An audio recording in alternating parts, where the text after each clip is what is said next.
I bought a house without telling my parents, then discovered they had copied my key, showed up while I was at work, and called a locksmith when it no longer worked. The jar of marinara didn't just shatter on my pristine new floor.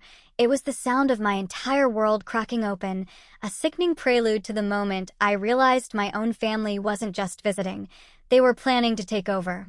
I'd just gotten home, keys still dangling, groceries in my arms. One minute I was soaking in the quiet triumph of my new cottage. The next, a paper bag slipped, and a tidal wave of red sauce crashed onto my gleaming white tiles. For 3 heartbeats I stood frozen, staring at the mess, but then I looked up. My mother and sister, Lyanna, were inside my home. My cottage, whose address I deliberately kept secret. The cottage I'd only shown them photos of 3 days ago. "What are you doing here?" My voice came out distant, hollow, barely my own. Lyanna spun around, a tape measure still stretched between her hands. She'd been measuring my guest bedroom, which was also my home office. Her initial surprise quickly melted into this infuriatingly entitled smirk. "Posey, you're home early." Mom straightened from where she was rearranging my furniture, creating a setup I instantly hated. "We thought you'd be at work until 5. "That doesn't answer my question," I said, stepping gingerly over the growing puddle of marinara. My shoes stuck slightly, a disgusting, tangible reminder of the violation. "How did you get in here?" Mom waved her hand dismissively, like I was being dramatic. "Oh, I had a key made yesterday when I stopped by to congratulate you." And just like that, the memory snapped into focus. Mom asking to use the bathroom during her brief visit, her purse left, accidentally, behind when she walked down the hall. At the time, I hadn't thought twice about it. My stomach dropped. "You took my keys and copied them?" "Without asking." The tremor in my voice surprised even me. "Don't be so dramatic, honey." Mom busied herself fluffing a throw pillow, her eyes avoiding mine. "We're just seeing how to make this work for everyone." "Make what work?" The question formed on my tongue, but it never left my mouth because suddenly, chillingly, I knew. The realization crashed into me with the force of a physical blow. Fragments of my childhood flashed before my eyes. Lyanna's 11th birthday, complete with a hired clown and a backyard carnival, while my own celebration that same year was a store-bought cake in our living room. Mom's dismissive, "It's just not in the budget for you," contrasted with the lavish spending for my sister. The pattern had never stopped. When I announced I was house hunting last month, Mom hadn't congratulated me. She'd called Lyanna immediately to discuss opportunities. "This is my home," I stated, each word carved from ice. "Not yours. Not ours. Mine." I walked directly to Lyanna and plucked the spare key she'd been fiddling with right out of her hand. Her fingers closed reflexively, then, with a sigh of defeat, released it. "You can't be serious about living here alone," Lyanna said, her forehead creasing with that practiced concern she always pulled out. "This place has 3 bedrooms. The kids need space. Your housing situation is not my problem." The steadiness in my voice surprised me more than anyone. "After everything we've done for you?" Mom's eyes widened, her hand pressed dramatically to her chest. "Your sister's children need bedrooms. Family helps family, Posey. You know that." That familiar, suffocating weight of obligation pressed down on me. A lifetime of expectations that I would sacrifice for Lyanna, because that's just what I'd always done. But something profound had shifted inside me. The trembling in my hands stopped as a cold, crystalline clarity washed through me. "You have exactly 2 minutes to leave before I call the police." I pointed toward the door, my arm steady. "You wouldn't dare," Mom's voice sharpened, edged with disbelief. 1 minute, 50 seconds. They left. Mom slammed the door hard enough to rattle the windows. I slid the deadbolt into place with a satisfying, resolute click. 20 minutes later, as I was still scrubbing marinara from the grout lines, my phone rang. Dad's name flashed on the screen. "What the hell do you think you're doing?" His voice boomed the moment I answered. "Your mother is in tears. You're tearing this family apart with your selfishness." I said nothing, scrubbing harder at a stubborn red stain. "Lyanna needs help, Posey. That's what family does. You've always understood that before. Always understood. Always accommodated. Always sacrificed. Not anymore, I whispered, but he was still shouting, not hearing me at all. After I hung up, I stared at the family photo on my mantel. Mom, Dad, Lyanna with her perfect husband and 3 children, and me, slightly off-center, smiling the strained smile I'd worn my entire life. For the first time, I saw us clearly. I saw the pattern of sacrifice I'd been conditioned to accept. I placed the frame face down on the shelf. This house was mine. This life was mine. And I was done giving pieces of it away. 3 days after the marinara incident, a rare moment of peace was shattered by a Facebook notification. Lyanna had tagged me. I tapped the icon, expecting another passive-aggressive family photo where I was awkwardly positioned at the edge. What I found stopped my breath. A post from 3 weeks ago, before I'd even closed on my cottage, showed Lyanna's 3 children squeezed into their shared bedroom.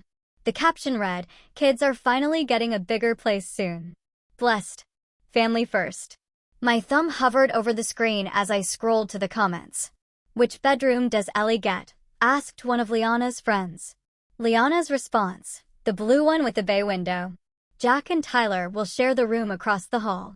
Mom thinks the 3rd bedroom should stay a guest room in case Aunt Carol visits." My coffee mug slipped from my fingers, splashing hot liquid across my bare feet. I barely noticed the burn. 3 weeks ago. They were planning this 3 weeks ago, before I'd even signed my mortgage papers. I bolted to the bathroom, my stomach heaving as the magnitude hit me. This wasn't an impulsive idea after seeing my house. This was calculated. Planned. They had been strategizing how to take over my home before I'd even purchased it. My phone buzzed with a text notification as I rinsed my mouth. It was from Dad, but he'd accidentally included me in a group message meant for Mom and Lyanna. "Don't worry about Posey's tantrum," Mom had written. "She'll give in once you're settled. She always does." The shaking started in my hands and spread until my whole body trembled against the cool bathroom tile. She always does. 3 words that summarized my entire life. The family dinner invitation arrived via text the next evening. "We need to talk about a solution," Dad wrote. "Your mother's making pot roast. 7 p.m. I should have refused. Every instinct screamed to stay away, but some withered, hopeful part of me wondered if maybe, just maybe, they'd reconsidered. When I arrived, the table was already set with Mom's good china. Dad, Mom, and Lyanna sat clustered on one side, an empty chair waiting for me on the other. The division couldn't have been more obvious if they'd drawn a line down the middle. "Posey," Mom said, her smile tight. "We're so glad you could join us." Before I could respond, Dad slid a manila folder across the table. "We've found the perfect solution." Inside were printouts of 5-bedroom houses, all within 2 miles of Lyanna's children's school. Each listing had been annotated with notes like, "perfect playroom," and "good backyard for the kids." "These are lovely," I said carefully, "for Lyanna and Mark." Dad cleared his throat. "For all of you. Together. We've already talked to your bank." Mom added, stirring her iced tea, "Transferring your mortgage to a different property is quite simple. The difference in price would be manageable if everyone contributes." My mouth went dry. "You contacted my bank?" "Just preliminary discussions," Mom said, waving away my concern like an annoying fly. "Your furniture won't all fit, of course," Lyanna chimed in, "but we could sell the extra pieces. We'll need space for the kids' bunk beds." The front door opened and Mark strolled in, late as usual. He nodded at me before turning to Dad. "I was thinking about the garage spaces. The left side would work better for my truck if Posey doesn't mind parking on the street." The casual way they were dividing my property, a home they'd never contributed a penny toward, left me speechless. My hands curled into fists beneath the table. "Posey," Dad said, his voice dropping into the serious tone he used when I was a child and had disappointed him. "Refusing to help would show you don't really care about being part of this family." Mom reached across the table, not quite touching my hand. "Think about your relationship with your nieces and nephew. Children remember who was there for them. Everyone knows family comes first in this town," Lyanna added, her eyes narrowing. "What would people think if they knew you had all that space while your sister's children are crammed into one room?" The weight of their expectations pressed against my chest. For years, my entire identity in this family had been Lyanna's supportive sister, never just Posey, with my own dreams and needs. I spoke with Robert at your office, Dad mentioned casually, as if he hadn't just crossed yet another boundary. He understands your family crisis might require some flexibility in your schedule to help Lyanna with the move. After all we've done, Mom added, her voice trembling with practiced emotion, providing a home for you all those years. The memory surfaced, writing rent checks every month throughout college while living in their basement, watching them pay Lyanna's full tuition and apartment costs without question. The silence stretched as they waited for my capitulation. The familiar script, Posey protests, family pressures, Posey surrenders. She always does. But something had shifted inside me since finding them in my house. The pattern was suddenly visible, like one of those magic eye pictures that snaps into focus after years of just seeing random dots. I stood, carefully placing my napkin beside my untouched plate. "Watch me not help," I said, my voice steadier than I felt. I walked out, ignoring their calls to return, their demands to sit back down and be reasonable. In my car, the phone began buzzing with texts and calls. I switched it to silent. As I drove home that night, my phone lighting up with angry messages, I wondered if standing my ground was worth potentially losing my family. Should I maintain this boundary at all costs? Or find some compromise that wouldn't completely sacrifice my independence? The house was mine, but was complete separation the only way to protect it? The thought of compromise flickered and died as I remembered the Facebook post. They never intended to ask, they planned to take. Some boundaries can't be partial. Sometimes the only protection is a wall. 3 days after the dinner ambush, notifications ping my phone like tiny detonations, each one jolting me from whatever momentary peace I'd managed to find. I made the mistake of looking at Lyanna's latest Facebook post, her children squeezed onto a pull-out sofa, faces arranged in exaggerated pouts. The caption read, "When family abandonment means your kids don't have proper bedrooms, #family first, unless you're selfish apparently." My stomach twisted as I scrolled through the sympathetic comments. People I'd known since childhood offered prayers and support. 3 different church ladies promised to speak to me about Christian family values. My finger hovered over the reply button, but what could I possibly say that wouldn't pour gasoline on this fire? My phone buzzed with a text from Mrs. Hatcher, my 3rd grade teacher. "Your mother showed me pictures of your beautiful home, so much space for just one person. I raised 4 children in half that size." I set the phone face down on my kitchen counter and gripped the edge until my knuckles whitened. The betrayal burned like acid in my throat. Not just from Lyanna, who I'd come to expect this from, but from Mom. She'd plastered photos of my house online with captions about forgetting where you came from and what happens when success goes to your head. The doorbell rang, sending my heart rate skyrocketing. Through the peephole, I spotted Pastor Williams on my front step, Bible tucked under his arm. This wasn't a coincidence. This was a coordinated attack. "I'm sorry, I'm not available for visitors today," I called through the door. "Posey Adams, I've known you since you were in Sunday school. Your family is concerned, and as your spiritual advisor, I didn't request spiritual advice." I interrupted, surprising myself with the newfound firmness in my voice. "Please respect my privacy." His sigh carried through the door. "I'll be praying for your heart to soften." After he left, I sat at my kitchen table and made a list of everything that had happened in the week since I'd thrown my family out of my house. The scale of their retaliation was becoming clearer and more frightening. Yesterday, I discovered the first concrete evidence of how far they were willing to go. My mortgage statement hadn't arrived, so I called the bank. "We've been sending it to your updated address," the representative explained. "Your parents contacted us about forwarding your financial documents to their home for safekeeping." The violation left me breathless. They nearly succeeded. If I hadn't been vigilant about my payments, what else had they diverted? What other pieces of my life were they quietly commandeering? Sleep had become almost impossible. I lay awake cataloging potential vulnerabilities, jumping at every creak and rustle outside my windows. The thought of checking my mail each day filled me with dread. What new boundary would they have crossed? What fresh guilt trip would be waiting? This morning, I received an email from my homeowners association. My parents had contacted them with concerns about commercial activity at my address, a complete fabrication, but one that required me to respond with formal documentation, proving I work from home occasionally but don't run a business. The cost of this estrangement kept mounting. But the alternative, a lifetime of exploitation, of being seen as nothing more than Lyanna's support system, seemed unbearable now that I'd glimpsed freedom.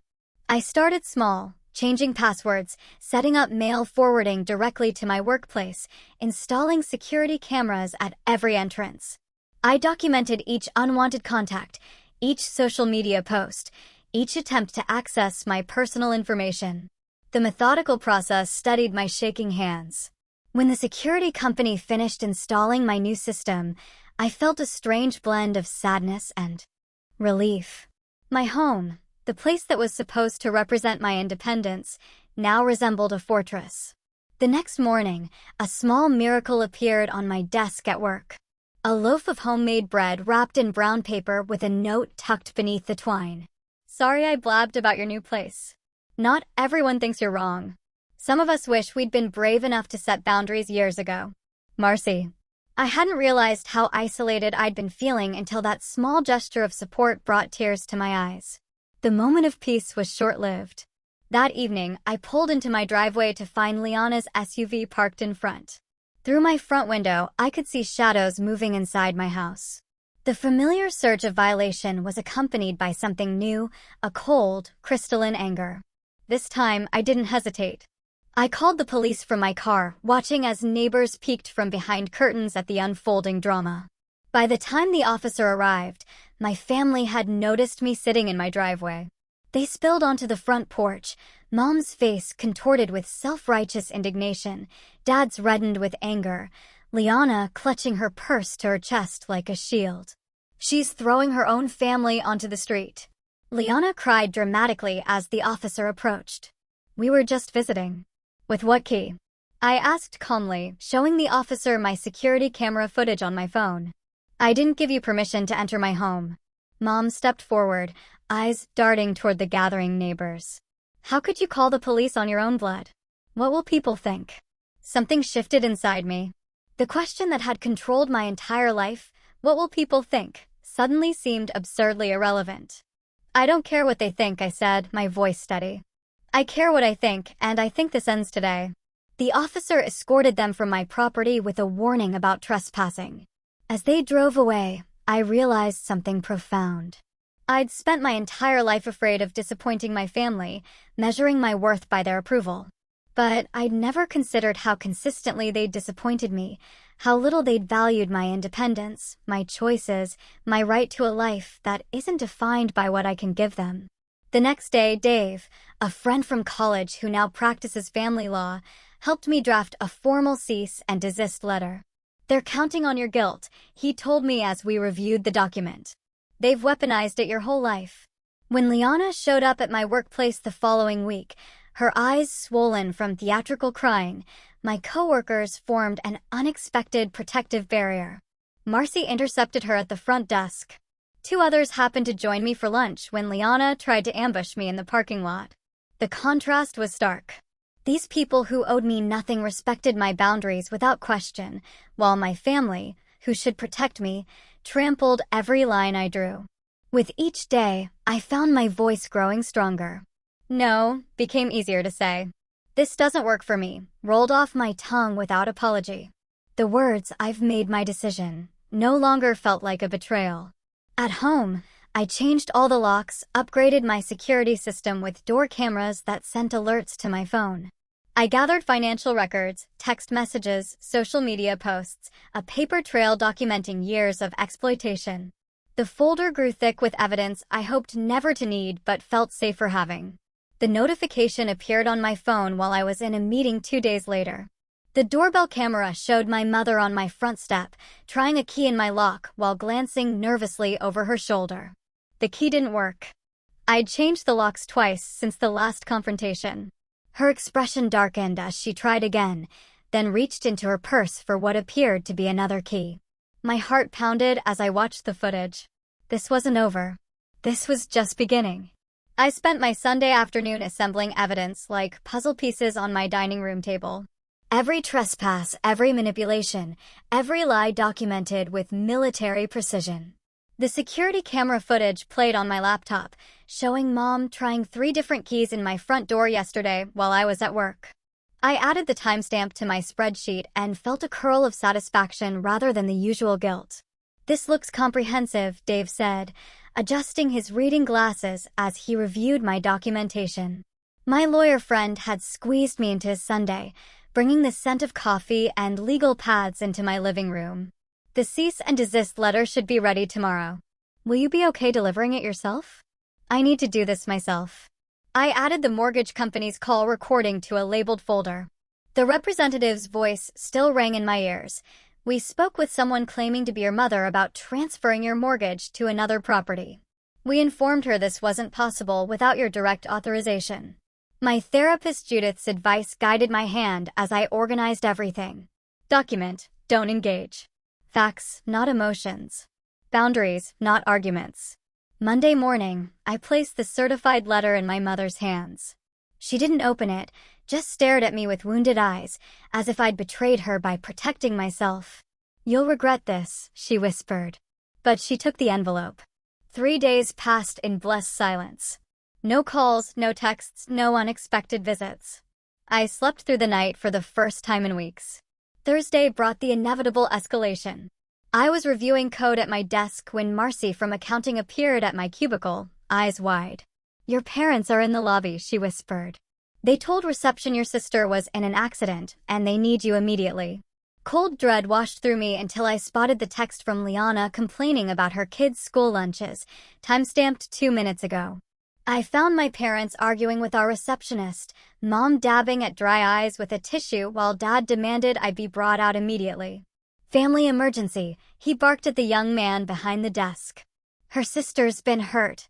"I just texted with Lyanna," I said, stepping into view.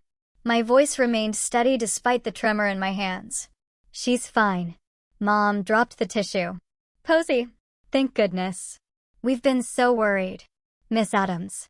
My boss appeared beside me, her expression carefully neutral. "Is everything all right?" Dad attempted his charming smile. "Family matter. We'll just borrow Posy for a bit." "My family appears to be lying about a medical emergency to disrupt my workday," I told my boss, loud enough for the entire reception area to hear. I apologize for the disturbance. Security escorted them out while I returned to my desk, ignoring the stares.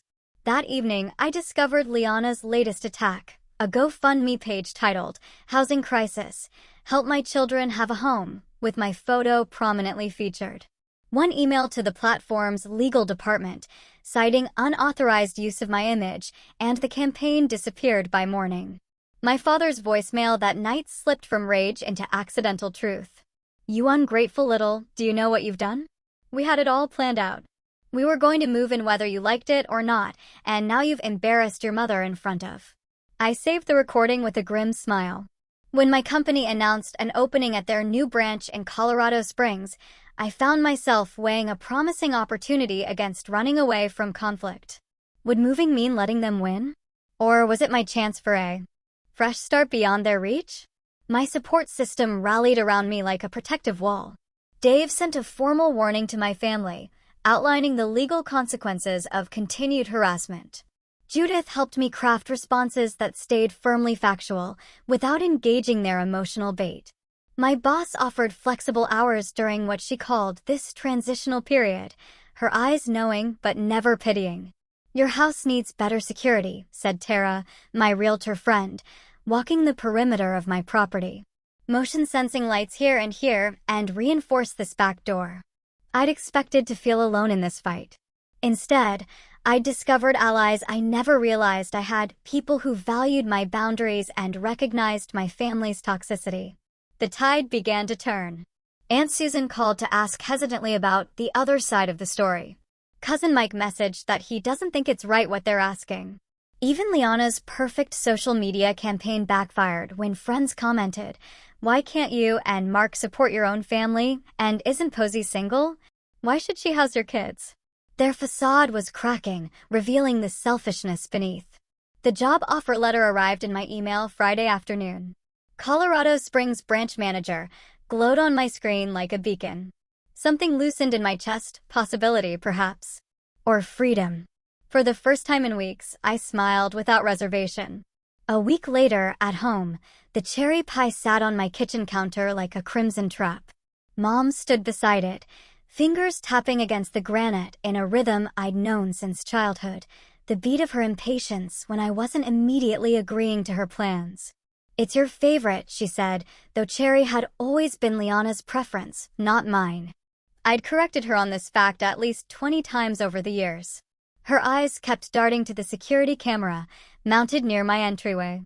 The blinking red light seemed to make her nervous, which gave me a small measure of satisfaction. "I think we got off on the wrong foot with all this," Mom said, her voice unnaturally pleasant. She'd rehearsed this. I could tell by the way she kept shifting her weight from one foot to the other, the way she did before parent-teacher conferences when I was young.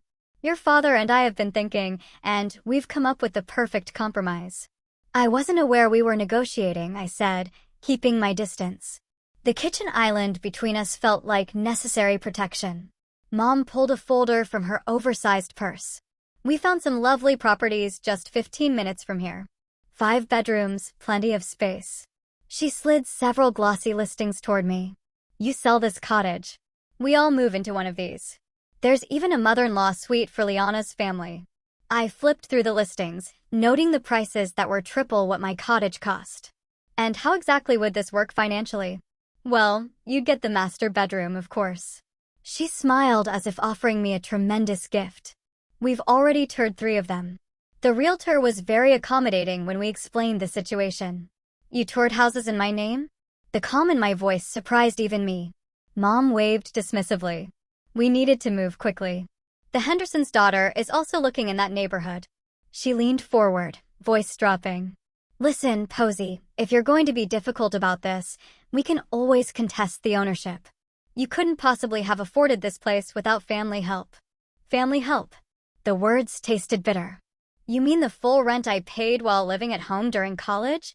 Or perhaps you're referring to the student loans I'm still paying off while Lyanna's education was fully funded." Mom's face hardened. "Don't be ungrateful." I walked to my office without responding and returned with an envelope. I placed it on the counter between us, next to her untouched pie. "What's this?" She didn't reach for it. "It's a job offer from our company's new branch in Arizona." I pushed it toward her. "I accepted it last week." Her hand froze mid-tap. "Arizona. I'm selling the cottage." I watched her face brighten before adding, "and moving to Tucson next month." The color drained from her face. "But what about Lyanna? Her housing situation is not my concern." I opened a drawer and pulled out a thick manila folder. "I've been gathering some interesting documentation." I spread the contents across my counter. Financial records showing my paid rent throughout college, alongside Lyanna's fully funded education. Birthday expenditure comparisons, showing the thousands spent on her celebrations, versus the bare minimum for mine. Loan papers for the cars they bought her while I saved for my used Honda. "What is this supposed to be?" Mom's voice had lost its rehearsed quality. "Evidence." I pulled out my phone and tapped the screen. "And here's my security footage showing 17 unauthorized entry attempts on my property." Mom stared at the screen, watching herself and Lyanna testing keys in my lock, peering through windows, even once bringing a locksmith who thankfully refused the job. "I'm not running away," I said, gathering the papers. "I'm running towards something better, a life where I'm valued, not just useful." "Your father will be furious," she whispered. But there was a new uncertainty in her voice. "I'm counting on it." 3 days later, I arrived at my parents' house for what they'd billed as a family meeting to resolve the housing situation. The driveway was full. My aunt's car, my cousin's SUV, even my grandmother's ancient Buick. The gang was all here to witness my surrender. I took a deep breath before entering, folder tucked securely under my arm. The conversation in the living room halted when I stepped inside. Lyanna sat on the couch between my parents, a united front.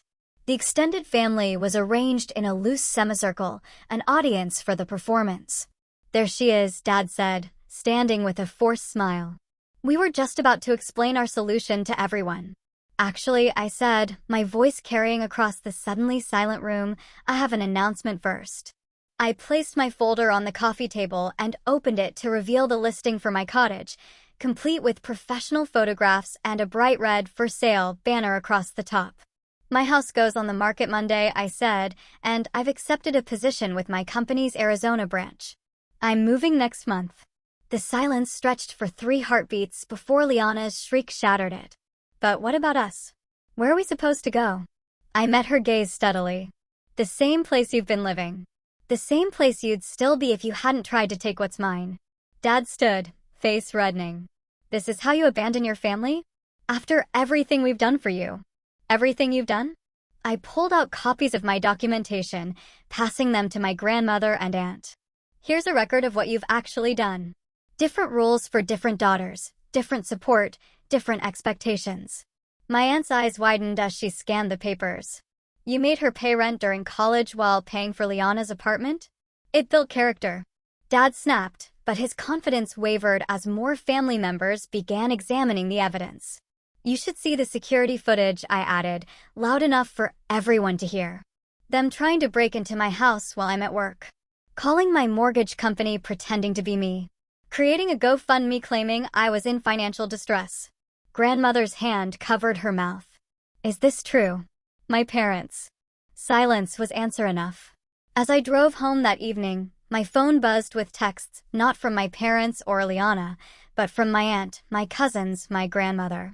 Words of support. Questions about whether they'd been misled about other family matters over the years. The beginning of cracks in the family mythology. 2 days later, my realtor called with news that felt like both victory and farewell. You've got an offer already, she said. $20,000 over asking, cash, with a 30-day close. I'll take it, I told her without hesitation. One more thing, she added. Do you want to keep the spare keys, or should I discard them? I thought of all the keys that had been copied without my permission. All the boundaries crossed. Discard them, I said. I won't need them where I'm going. As I hung up, I heard whispers that my parents had already approached my cousin Thomas about his guest house. The cycle continued, but without me in it. I wondered briefly if any relationship with my family could be salvaged after I moved, whether distance might actually make healing possible. But that was a question for another day. Today, I had boxes to pack and a new life to build, one that was entirely my own. A year later, the morning sun streams through windows that have no curtains because I haven't decided what style I want yet. My furniture sits exactly where I placed it, not where someone else thought it should go. The wall beside my desk blooms with photographs.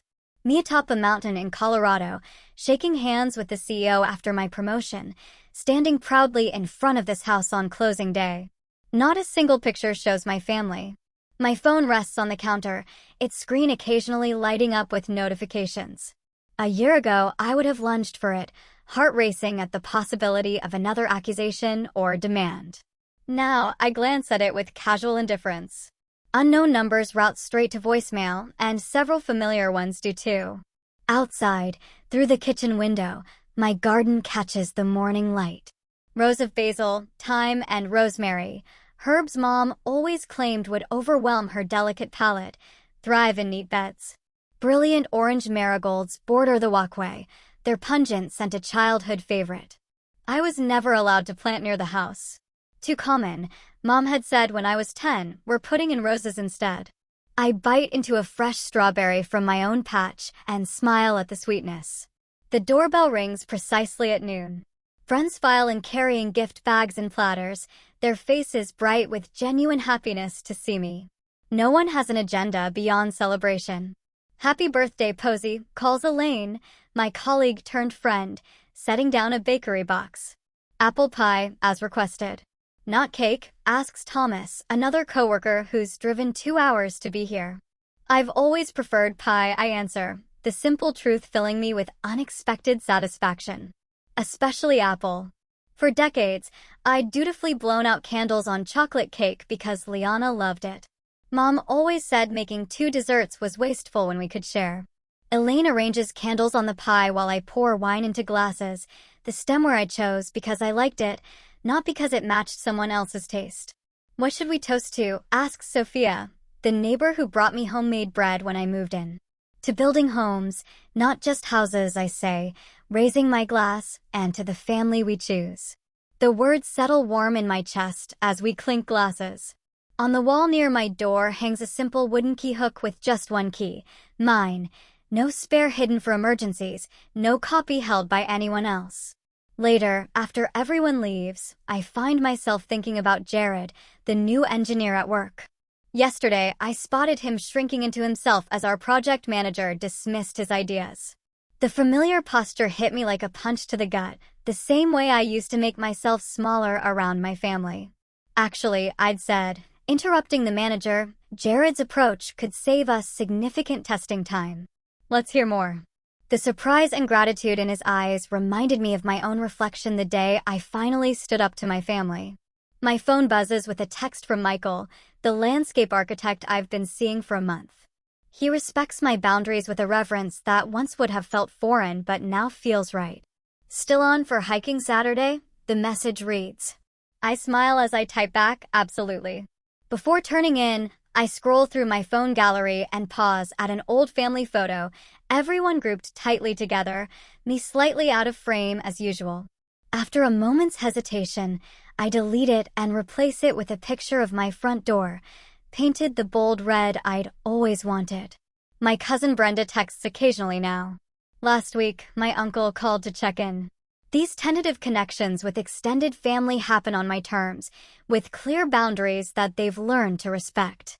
As I settle into bed in my quiet house, I wonder whether complete separation from my parents and Lyanna was necessary for healing, or if someday I could rebuild limited contact on my terms. What would you do? Maintain the distance that brought peace, or attempt to create a new, more balanced relationship from the ashes of the old? For tonight, I'm content with the life I've built, one where every choice, from the garden herbs to the friends around my table, reflects who I truly am.